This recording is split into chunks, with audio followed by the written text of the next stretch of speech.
Bueno. Hoy es un día especial. No vamos a seguir una receta al uso. Vamos a hacer algo mucho más importante. Y es que este es nuestro análisis número 50. 50 ya. Y para celebrarlo, he pensado que lo mejor es echar la vista atrás, repasar todo ese conocimiento que hemos ido construyendo juntos en este viaje que nos ha enseñado a hackear la cocina. Y es que esta ha sido siempre nuestra filosofía, ¿verdad? El ADN de lo que hacemos aquí. No se trata de ser simples seguidores de recetas, como autómatas. No, se trata de hackearlas, de entender el porqué de cada cosa, de dar ese salto, ¿sabéis? De ser alguien que simplemente cocina a ser alguien que de verdad, crea algo entre fogones. Y eso, amigos, eso solo se consigue entendiendo las reglas del juego. Y vaya si hemos descubierto reglas por el camino. Madre mía. Empezamos por una que lo cambió todo. A ver, ¿dónde diríais que está el sabor? ¿En la lengua, no? Pues resulta que no. O no del todo. La lengua en realidad es bastante limitada. Y aquí viene el dato que nos voló la cabeza a todos. El 80% de lo que percibimos como sabor es en realidad aroma. Es la nariz la que manda. Claro, entender esto fue como encontrar una llave maestra. Nos abrió las puertas de par en par a un universo alucinante, el del food pairing.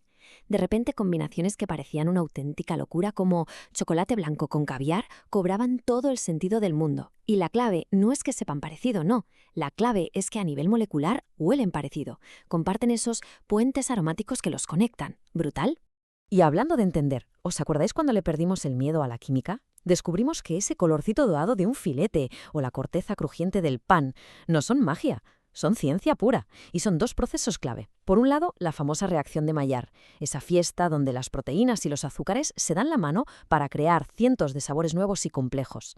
Y por otro, la caramelización, que es, digamos, el azúcar haciendo su propia magia al transformarse con el calor en algo infinitamente más delicioso. También aprendimos a leer la comida, a entender el código secreto de los colores. Porque el color es un chivato, nos cuenta exactamente lo que está pasando a nivel químico. Ese tono tristón, grisáceo, de un filete que se nos ha pasado, ¿qué es? Pues es el hierro de su mioglobina oxidándose. O, ¿por qué el brócoli pierde ese verde tan vivo y se apaga? Pues porque sus propios ácidos, al liberarse con el calor, atacan y destruyen la molécula de clorofila. Es como ver la química en acción. Y de ahí pasamos a convertirnos en auténticos detectives del producto, a mirar una pieza de carne y saber su historia. Descubrimos el gran secreto del colágeno, ¿os acordáis? Esos músculos que más han trabajado en el animal, como el rabo o el morcillo, están llenos de este tejido, que de entrada es duro. Pero, con tiempo, con cocciones largas y suaves, esa dureza se transforma, casi por arte de magia, en una gelatina súper melosa y cargada de sabor. Entender esto es la clave de los guisos. Luego nos zambullimos en el mar, y la historia que encontramos allí fue fascinante. Entendimos que la diferencia entre un pescado azul y uno blanco es pura lógica de supervivencia, es su biografía. El atún, por ejemplo, es un atleta de fondo, un maratoniano que necesita guardar grasa en sus músculos como combustible para sus largos viajes. En cambio, el rape es un cazador de emboscada, sedentario, por eso su carne es mucho más magra. Su estilo de vida define, literalmente, cómo sabe y qué textura tiene. ¡Increíble! Y ojo, porque aquí fue donde rompimos uno de los mayores mitos de la cocina. Eso de que el pescado está más rico cuanto más fresco, recién salido del agua. Pues va a ser que no, no siempre. Aprendimos que su pico de sabor, ese umami tan potente y delicioso, llega justo después de que el músculo supera el rigor mortis, o sea, a los 2 o 3 días. El pescado, al igual que una buena carne, también necesita su pequeño tiempo de maduración para estar en su punto óptimo. Del mar saltamos al huerto para descifrar el código secreto de las plantas. Y la clave fue entender esto. La función que tiene una verdura en la naturaleza nos chiva cómo debemos cocinarla. Piensa en las cebollas, en las patatas. ¿Qué son? Son despensas subterráneas, auténticos bancos de energía repletos de azúcares. Por eso, cuando les aplicamos calor de forma lenta, lo que hacemos es descomponerlas y librar todo ese dulzor que tienen guardado. Pura lógica. Y nos dimos cuenta de que una de las herramientas más poderosas que tenemos en la cocina no tiene enchufe. Es el cuchillo. Un corte, ya sea una brunoise finita o una juliana, no es solo una cuestión de estética que va, es que controla la velocidad de cocción y, lo más importante, define cómo y cuándo se va a liberar el sabor de un ingrediente. Cambias el corte y cambias por completo el plato final. Así de importante es. Poco a poco fuimos dominando los cimientos, el abecedario, por así decirlo, con el que se escriben miles y miles de recetas en la cocina occidental. Hablamos de las 5 salsas madre, esas preparaciones base que el gran Escoffier codificó y que son literalmente los pilares sobre los que se puede construir un universo infinito de salsas. Si dominas esto, dominas gran parte de la cocina. Pero no nos quedamos solo en lo clásico, ¿eh? También nos atrevimos a jugar con la ciencia más moderna. Nos metimos de lleno en el mundo de los arquitectos invisibles de la textura, los hidrocoloides. Palabras que suenan raras, como Gomax Santana, pero que son ingredientes que nos permiten controlar la cremosidad, la elasticidad, la estructura de un plato con una precisión, casi milimétrica. Es como tener superpoderes para controlar la textura. Y con todo esto, hemos visto que la cocina es mucho más que comida. Es la historia viva del ingenio humano.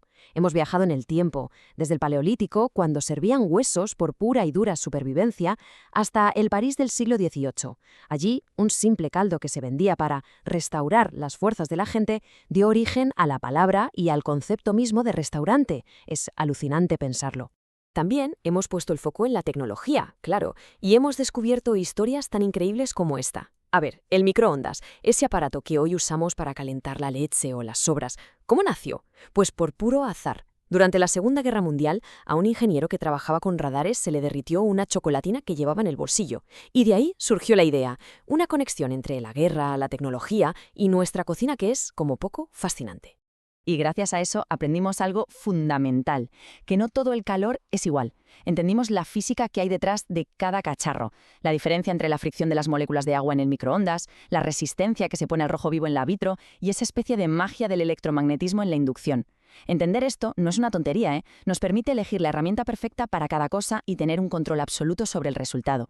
A ver, hemos hablado de almidones, de proteínas, de choques térmicos, de emulsiones, de un montón de cosas. Pero si hay una lección, una sola, que se tiene que quedar grabada de todos estos análisis, es esta.